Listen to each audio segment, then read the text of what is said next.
ஆவியுலகின் விதிகள். ஒவ்வொரு நபருக்கும் பூமியில் ஒரு குறிப்பிட்ட காலம் நிர்ணயிக்கப்பட்டுள்ளதா? நீங்கள் எந்த தேதியில் பிறப்பீர்கள் என்பதை நீங்கள் தேர்ந்தெடுப்பதைப் போலவே உங்கள் மரண நாளையும் நீங்கள் தேர்ந்தெடுக்கிறீர்கள். உங்கள் மரண நாள் உங்களுடைய இறுதி நாள் என்றும் அழைக்கப்படுகிறது. ஆனால் ஒவ்வொரு மனிதருக்கும் 3 இறுதி நாட்கள் இருக்கின்றன. நீங்கள் புவியுலகை விட்டு வெளியேறுவதற்கான 3 வாய்ப்புகள் அவை என்று நீங்கள் கருதலாம். நீங்கள் ஏதேனும் நோய்வாய்ப்பட்டிருந்து காப்பாற்றப்பட்டதன் மூலமாகவோ அல்லது ஏதோ ஒரு விபத்திலிருந்து காப்பாற்றப்பட்டதன் மூலமாகவோ முதல் 2 இறுதி நாட்களும் காலாவதியாகி இருக்கக்கூடும்.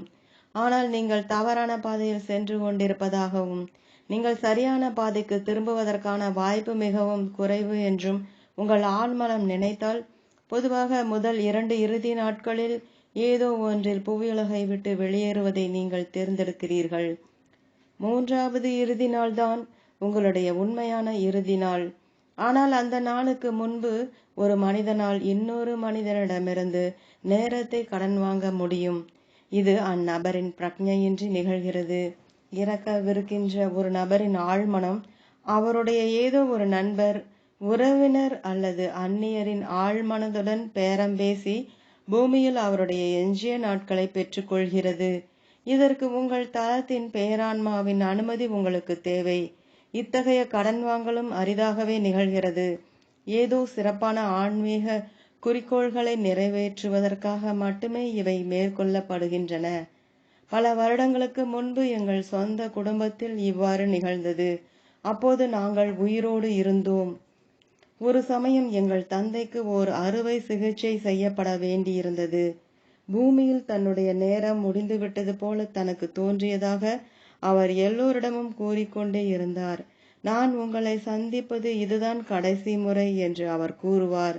அது அவருடைய 3வது இறுதி நாள். அறுவை சிகிச்சை செய்யப்படுவதற்கு முந்தைய நாளன்று மருத்துவமனையில் அவர் அனுமதிக்கப்பட்டார். அன்று மாலையில் எங்கள் தாயாரின் உறவினர்களான கூலாவும் மணியும் எங்கள் தந்தையை பார்க்க வந்தனர். சிறிது நேரம் எல்லோருமாக சிரித்து பேசி அரட்டையடித்து மகிழ்ச்சியாக இருந்த பிறகு கூலாவும் மணியும் தங்கள் வீட்டிற்கு திரும்பிச் சென்றனர். மறுநாள் எங்கள் தந்தை அறுவை சிகிச்சை மேஜையின் மீது கிடத்தப்பட்டிருந்த போது கூலா திடீரென்று இறந்து விட்டிருந்ததாக தொலைபேசி மூலம் எங்களுக்கு தகவல் வந்தது. ஒரு விஷயம் அப்போது எங்களுக்கு தோன்றவில்லை. ஆனால் இப்போது நாங்கள் ஆவியுலகில் இருப்பதால் வாழ்வதற்கு கூலாவுக்கு எந்த நோக்கமும் இருக்கவில்லை என்பதையும், எங்கள் தந்தைக்கு தன் குடும்பமும் தன்னுடைய ஆன்மீக குறிக்கோளும் இருந்தன என்பதையும் நாங்கள் அறிந்து கொண்டுள்ளோம். கூலாவுக்கும் ஒரு ஆன்மீக குறிக்கோள் இருந்தது. அனைத்து ஆன்மாக்களுக்கும் ஒரு ஆன்மீக குறிக்கோள் இருக்கிறது. ஆனால் பூமியில் அந்த குறிக்கோளை நிறைவேற்றுவதற்கு கூலா தன் ஆன்மாவை போதிய அளவு பயிற்றுவித்திருக்கவில்லை. எனவே அவர் ஆவியுலகிற்கு திரும்பி சென்று தன்னுடைய ஆன்மாவை நன்றாக பயிற்றுவித்து பிறகு பூமியில் மீண்டும் பிறவி எடுப்பது நல்லது என்று அவருடைய ஆழ்மனம் நினைத்தது. ஆவியுலகில் தன்னால் அதிகமாக பங்களிக்க முடியும் என்று கூலா நினைத்தார். கூலாவின் ஆழ்மனமும் எங்கள் தந்தையின் ஆழ்மனமும் பேரம் பேசின. இறுதியில் பூமியில் கூலாவின் எஞ்சிய நாட்களை எங்கள் தந்தையின் ஆழ்மனம் கூலாவிடமிருந்து கடன் வாங்கியது. இது உங்களுக்கு வினோதமானதாக தோன்றக்கூடும், ஆனால் இது உண்மை. நீங்கள் இதை பிரக்ஞையோடு முயற்சித்து பார்த்தால் இது ஒருபோதும் நிகழாது.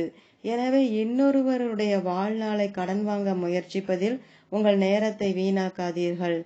இப்படி அடுத்தவருடைய வாழ்நாளை கடன் வாங்குவது என்பது நீங்கள் வாழ்வதற்கு ஒரு உண்மையான தேவை இருக்கிறதா என்பதை முற்றிலுமாக சார்ந்துள்ளது. நீங்கள் உங்கள் குறிக்கோளை நிறைவேற்றி முடிக்க வேண்டியிருக்கலாம், உங்கள் அன்புக்குரியவர்களை பாதுகாக்க வேண்டியிருக்கலாம், அல்லது ஒரு உயர்ந்த தளத்தை அடைவதற்காக நீங்கள் உங்களை மேம்படுத்திக் கொள்ள வேண்டியிருக்கலாம்.